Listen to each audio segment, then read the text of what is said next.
fascists come to town, what do we do? We shut it down! When fascists come to town, what do we do? We shut it down! When fascists shut it down, what do we do? We shut it down!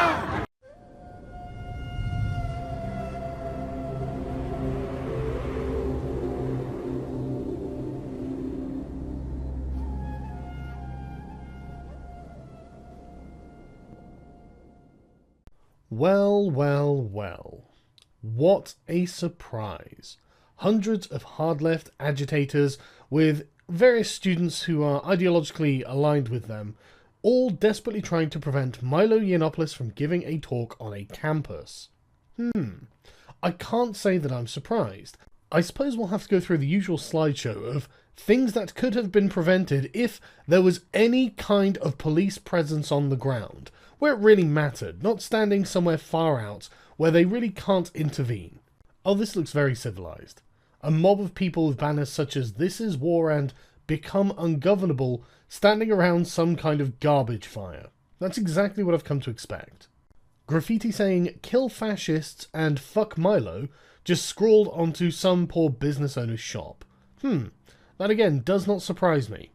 What does surprise me is liberals get the bullet too, with a nice hammer and sickle. It's not that I'm surprised that communists hate liberals. It's normally that communists try to disguise themselves amongst the liberals. Honestly, it's quite refreshing that they'd come out and be open and public that they support the only ideology that's worse than Nazism. I wonder if there are any clips of property damage being done by the rioters. Yep, that's about what I expected. What about a man being beaten unconscious in the street?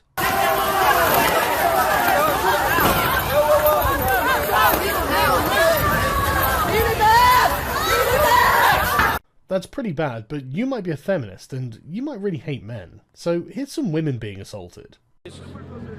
Man.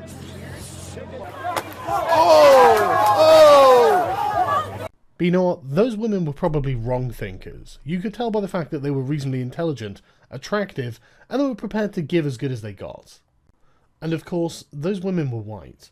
So what if we found a journalist from a good solid left-wing publication, a journalist of colour, and assaulted him instead? As a reporter, I was just assaulted by a group of people in black masks. They tried to take my phone. They were mad that I was filming what's going on. Well, I will try and contain my surprise.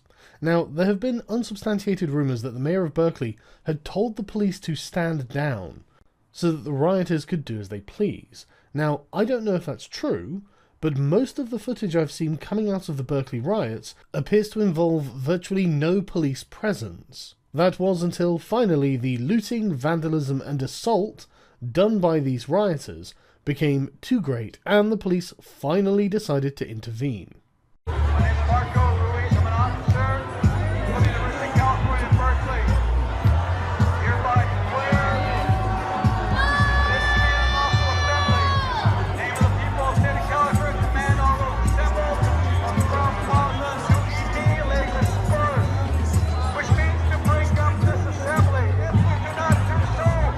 So yes, the Berkeley PD did indeed shut down Milo's event, because obviously they didn't feel that this situation was safe enough for the event to go ahead. In fact, they had all campus buildings on lockdown, and then they issued a stay away in or near Bancroft and Telegraph due to major protest attacks warnings, and then they warned people that, look, the protesters are heading back to the campus via the center street. If you're on the campus, stay indoors and away from windows, because these people are fucking psychotic. Eventually the rioters had to be dispersed with rubber bullets and tear gas by the police. All because a gay Jew with a penchant for black men had come to speak at their college and he was going to say things they didn't want to hear. Back in the 60s, Berkeley was the home of the free speech movement, which was a movement to prevent the university from censoring the students when they had an opinion about something. I think we can confirm that this movement is now dead. So we have returned to a time where political violence is back on the streets, and this is something we are going to see more of going forward. For example, multiple people stabbed at a Sacramento far-right rally and counter-protest. At least 10 people have been stabbed after clashes broke out during a rally outside the state capitol in Sacramento, California. The violence broke out between far-right activists from the Traditional Worker Party and counter-protesters. I wonder who the counter-protesters were. And I'm sure you remember that a hard-left protester was shot at Milo's last event, and this protester incidentally wants dialogue, not charges. Unfortunately for him, he's going to get neither, because the police aren't charging him with anything, because the Milo fan shot him in self-defense, and he's been released without charge because self-defense is not a crime. But you really have to love the way The Guardian have framed this. The shooting victim. Do you mean the aggressor? And that really is the state of the mainstream media at the moment. The protesters will cry out in pain when they strike you, and the media will report that they are the victims. So why is this all happening? Well, of course, it's for a variety of reasons. One of those reasons is the mass celebrity endorsements of violence and rioting and sedition. Here's a tweet by Hollywood director Judd Apatow. I don't know who that is, but he says, "This is just the beginning. When will all the fools who are still supporting Trump realize what is at stake?" Well, I can see why he deleted this tweet, because this sounds like a threat. But you know what? That's only by implication. Sarah Silverman is way ahead of you. Wake up and join the resistance. Once the military is with us, fascists get overthrown. Mad King and his handlers go bye-bye. Heart, heart, heart, heart. Sarah, I think that might actually be treasonous. Like, I actually think publicly calling for your government to be overthrown might actually be considered that might actually make you an enemy of the state, Sarah. And I absolutely adore the idea of rich celebrities directing their middle-class useful idiots to try and overthrow the US government. I think that's rather hilarious. And I could spend my time finding clip after clip after clip of celebrities saying almost exactly the same thing, but it's actually easier to go to a celebrity award ceremony where one of these celebrities, and I'm sorry I don't know who these people are or what they do, I just literally don't care. But when one of these celebrities gets up in front of their peers and gives a rousing anti-Trump speech, and the entire room applauds, a standing ovation no less, you can get a feel for the zeitgeist in Hollywood. And I would just like to say that in light of all that's going on in the world today, it's difficult to celebrate the already celebrated Stranger Things. But this award from you, who take your craft seriously and earnestly believe, like me, that great acting can change the world, is a call to arms from our fellow craftsmen and women to go deeper, and through our art to battle against fear, self-centeredness, and exclusivity of our predominantly narcissistic culture, and through our craft to cultivate a more empathetic and understanding society by revealing intimate truths that serve as a forceful reminder to folks that when they feel broken and afraid and tired, they are not alone. We are united in that we are all human beings, and we are all together on this horrible, painful, joyous, exciting, and mysterious ride that is being alive. Now, as we act in the continuing narrative of Stranger Things, we 1983 Midwesters will repel bullies. We will shelter freaks and outcasts, those who have no homes. We will get past the lies. We will hunt monsters. And when we are at a loss amidst the hypocrisy and the casual violence of certain individuals and institutions, we will, as per Chief Jim Hopper, punch some people in the face when they seek to destroy the meek and the disenfranchised and the marginalized. And we will do it all with soul, with heart, and with joy. We thank you for this responsibility. Thank you. There's a message from the Film Actors Guild for you, who literally think they're going to change the world through their acting. Jesus. People complaining that Trump ripped off a speech from Bane, but I mean, at least he didn't rip off a speech from a satire. Jesus Christ. And I love the punching Nazis in the face, which is the next thing that we're going to talk about now. It seems that most of them have forgotten that they're getting older, they're a bit paunchy, and they spend their entire lives pretending to be other people.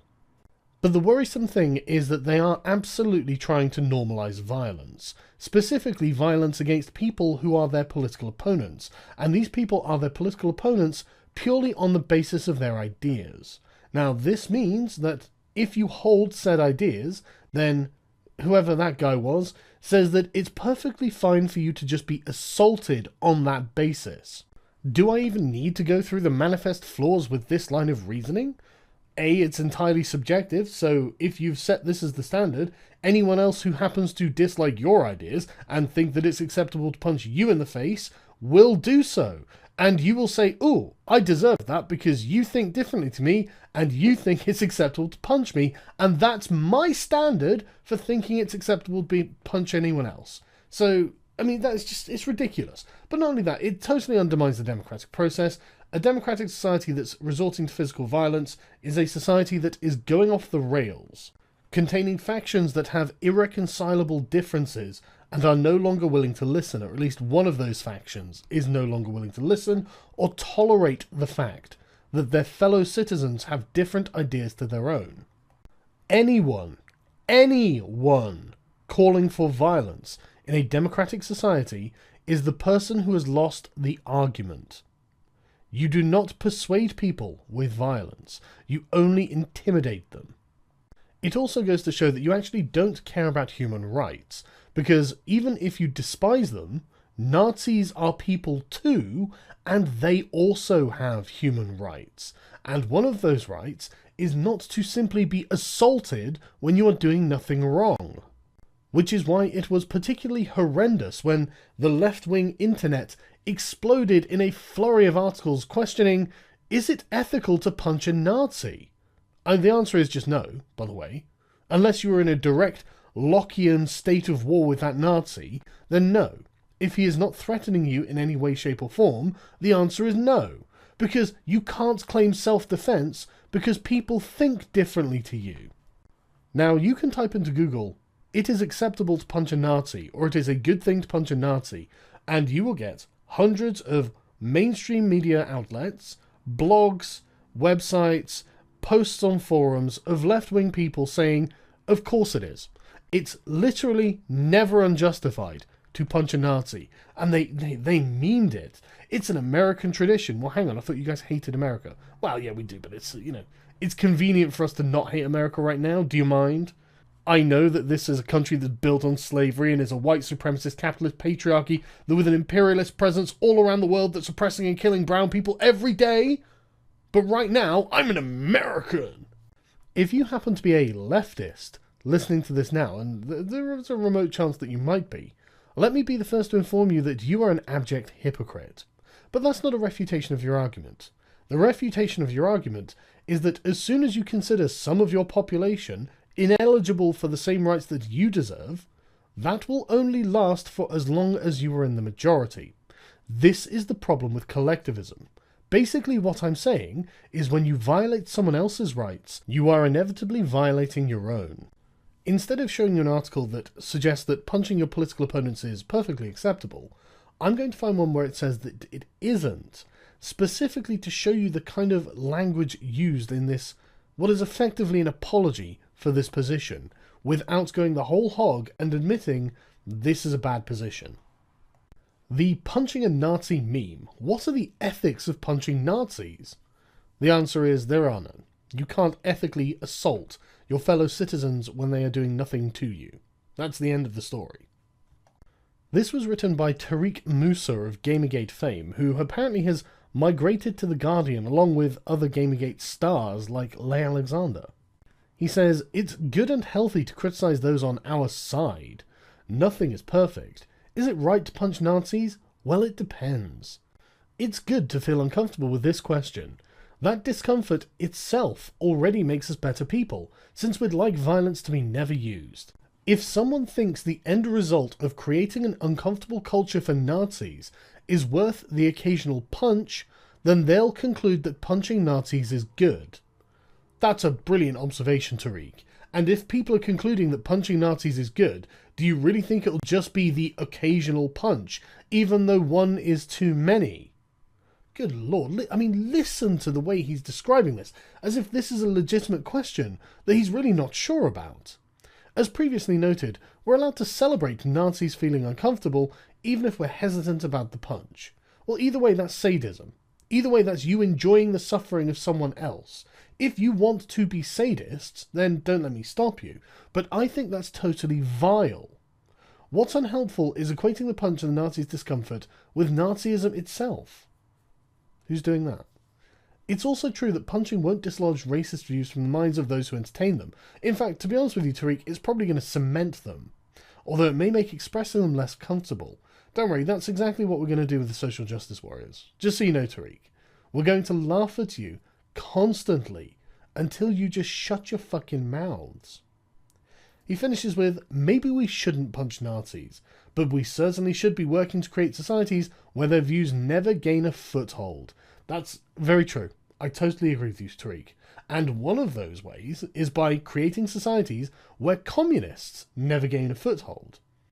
Raw Story is a far-left outlet, and I found their attempt to speak to an ethicist about this quote-unquote issue fucking hilarious, because they are so detached from reality that when they actually come into contact with someone who isn't, that person is baffled by their worldview. Is it okay to punch a Nazi? Leading ethicists weigh in. Question. Are you familiar with this video of Richard Spencer getting punched? Answer. Yeah. Do you really not know if it's ethical to punch someone, even though they have odious politics? I mean, should we call your mother? Or my mother? Or anybody's mother? Isn't it hilarious that the left are so divorced from ethical standards that when they ask an ethicist a question, the ethicist can't even believe that they would ask that question? I mean, that should really stop you and provoke a lot of introspection, shouldn't it? But it doesn't. I don't think my mother would like very much to be involved in this discussion. I bet she wouldn't. Answer. My mother would. I mean, we do understand that just because someone's politics are vile, and Richard Spencer's are, you don't get to punch them. Why is that a question? I think I can field that one. These people are left-wing collectivist ideologues who have too much power, and this power has gone to their heads. It's made them feel as if they are not only ethically justified to do anything in service of their cause, but their enemies are, of course, subhuman, and therefore it's okay to do whatever you want. Well, many people on the internet seem to be quite conflicted about... I love how he interrupts them.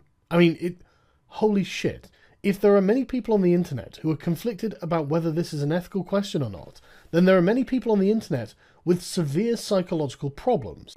He says, well, I weep for our country in yet another way.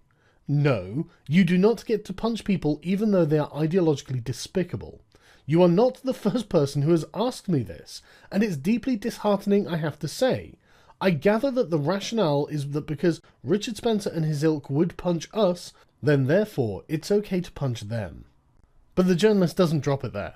Are there any circumstances in which you think it's okay to punch someone with Nazi sympathetic views? The professor answers, yes, in self-defense. But it has nothing to do with their Nazi views. You have an ethical right to defend yourself against a physical assault, but you do not have the right to respond to contemptible beliefs with physical violence. You organise politically. You struggle. You resist. You march. You vote. You run for office. We are not thugs, and we do not respond with thuggery.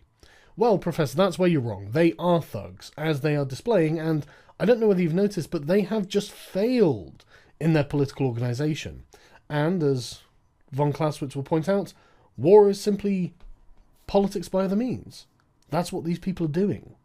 These people are still being political.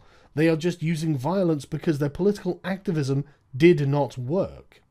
And ultimately, their violence must not work. Because I tell you what, if there is one thing that is the absolute death knell of any democratic system, it's the use of political violence to intimidate your fellow citizens that will kill it. Because as soon as you do it, and you get away with it, someone else will see that and think, I can do it too. This is why, despite how wonderful Sulla's reforms were, he could never cover up the fact that he was the first to march an army on Rome. That's why the people who are committing political violence now have to fail. Everything that they're trying to achieve through violence has to be held back from them, regardless of the cost. The thing is, you would think at this point that the journalists would be quite embarrassed to carry on, but they labour on. Let me read to you one comment that I saw on Twitter. If you don't punch Nazis, Holocausts happen. That's what we learned from letting Nazis speak in public from the last time. You have to punch them. The professor responds, that's ridiculous. That's nonsensical. One does not flow from the other. Because one of the most monstrous catastrophes in human history occurred, it is not because people failed to punch Nazis. It simply doesn't follow. Nor does it follow that if you fail to punch Richard Spencer that there will be dire consequences. It would seem to me that Gandhi's example or King's example are quite to the contrary. Even where allied against incredibly powerful armed opponents, genuine social change is possible without resorting to the gutter tactics of people like Spencer. Now, I don't agree with Spencer's views, and I don't really know anything about the man beyond them, but I have to say, I don't ever recall hearing about him assaulting someone. So to say that these are the gutter tactics of people like Spencer seems remarkably unfair to me, because he doesn't seem to be attacking anyone. These are the gutter tactics of the hard left. The hard left that is embraced by the radical social justice left, the regressive left who are completely in line with these views, even though they have no idea how awful things will be if these views take hold. These people are the useful idiots who will end up getting taken out back and shot by the actual communists. At least once the revolution is over. So now that we've heard from a professional ethicist who has told us that randomly punching Nazis when they're not doing anything wrong is not ethical, let's hear from The Guardian try to justify why this is ethical.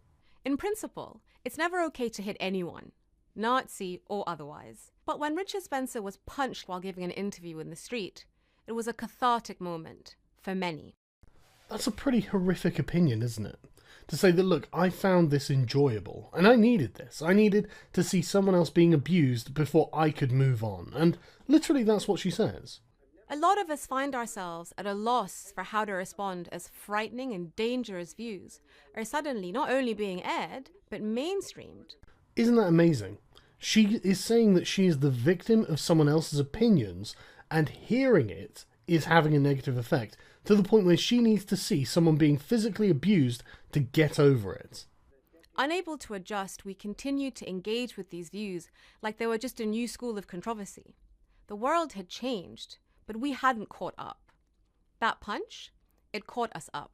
Can you imagine thinking that? Can you imagine that, you know what, I'm sorry, I just can't get on board with this until I see someone being abused. Until someone is unjustly struck in the face, I don't think I can emotionally get up on board with this. So I'm just going to sit here in an emotional limbo until you abuse someone I don't like for my pleasure. She strikes me as someone with some kind of emotional deformity. Someone who isn't really a healthy human being, and should probably not be allowed around children. When they go low, we go high, said Michelle Obama, amid the rising ugliness of Trump's campaign. Well, going high doesn't always work. Some positions simply cannot be entertained, let alone argued against. And now you can see why they lost the argument. All they're doing is making moral arguments. They're saying, well, I think this is wrong. Well, that only works if the other person thinks it's wrong also. If they don't think it's wrong, then you have to bring a factual argument. And clearly, these people are incapable of doing that, otherwise they would. There is this fallacy on the left around reasoned debate. Don't assault and boycott racists and misogynists. Debate with them. Don't go low, go high. Be better. But why? Why should we be better? Because if you don't, you are literally as bad as a fucking Nazi. You idiot. Can you even imagine saying that the idea of reasoned debate is a fallacy? I mean, it's not a fallacy. A fallacy is a logical argument that is internally inconsistent and then contradicts and refutes itself. I mean, you could say it's a falsehood, it's simply an untrue statement, but even then it's not. It is absolutely true that you should be reasoning and debating with your ideological opponents within a democracy. That's how things work. And the reason that the left does not do that is because they lose every time. They don't have reasoned arguments. They have arguments from emotion. If you don't care about their feelings, they have nothing at all. But honestly, this is absolutely baffling to me. Imagine saying that, look, I don't have reasoned arguments, and I don't even think we should, and I simply don't care if I'm any better than the Nazis. I mean, it's a point so ridiculous to make, it's laughable. And yet, she wasn't the only person involved with this. There were many other people in The Guardian who would have helped to film this, write this, produce this, and then publish it on the website, and not one of them was like, is it a good idea for us to put up a video where we're arguing against reason and to be as ethically and morally just as the Nazis? Is that a good idea, or is that going to come back to bite us in the arse? Just for the sake of being better, or because being better produces results. This philosophical Achilles heel is paralyzing liberal democracy. Oh my God. Oh my God. I guess she's never read Aristotle. I'm sorry. I should come up with a reasoned answer. But sometimes you're so far off the reservation, all you can do is laugh at the person. What does she think she's saying? What scares me the most about this, though, is she's literally saying that she should be as bad as the Nazis, and she's saying it in a way that is entitled to your respect, as if you should be listening to her and thinking, well, she's well presented, she's well spoken, then therefore what she's saying surely isn't complete batshit insanity, is it? Would I encourage people to go around punching Nazis? No. Aside from the fact that you just did by saying, look, you may as well be exactly like they are, which means punching them in the face, even though I don't see them punching anyone in the face. But why not? I mean, what possible justification could you have to not go around punching Nazis in the face? But I will also not condemn them for doing so. Okay, but that means I'm going to condemn you for failing to condemn your fellow activists who initiate violence against peaceful people who haven't committed any violence. For example, in the case of Richard Spencer, who wasn't punching anyone when he got punched.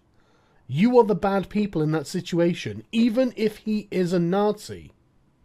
The punch was a calling out after a time when too many things were not called out for what they really are. Going high might make us feel good about being the better party, but it is not a suitable response. And how is this not a call for violence? How is this not you saying it's acceptable for us to be violent towards our ideological enemies? Because if you can't give me a reason that it's not, then you are admitting that it is. Because that's exactly what this seems to be. I mean, this is an absolute shit show of a video. This is horrific. I could have done an entire video on this alone, but this was such a short one I figured I'd include it in this. But I mean, now I'm going through it. I'm thinking, fuck, I should have just had this as its own separate video because this is insane. I mean, I thought that there were no depths to where the Guardian would go, but I honestly thought they wouldn't go as far as promoting violence. And it doesn't work, particularly now while we face a clear assault on hard-won freedoms and equalities. There is a narcissism of good behavior that needs to be jettisoned. There is a complacency born out of a combination of shock, privilege, and inertia that makes some think that keeping the dignity of liberalism intact will somehow shame bigots into behaving. I honestly find this amazing. I mean, I'm genuinely in awe of how self-centered a single human being can be. Her argument is that it's acceptable to punch a Nazi because a Nazi not only thinks vile things, they are going to act on those things surely, and so it's emotionally gratifying and totally acceptable to sink to the level of a Nazi and assault someone else. How she doesn't understand that means that she is as bad as a Nazi, and therefore it's as acceptable to punch her as a Nazi, I don't know. But hilariously, she thinks she's got some sort of moral high ground here. She thinks that she's in the right. The narcissism of good behaviour would surely not inhibit her from doing something terrible if given the option. Jesus.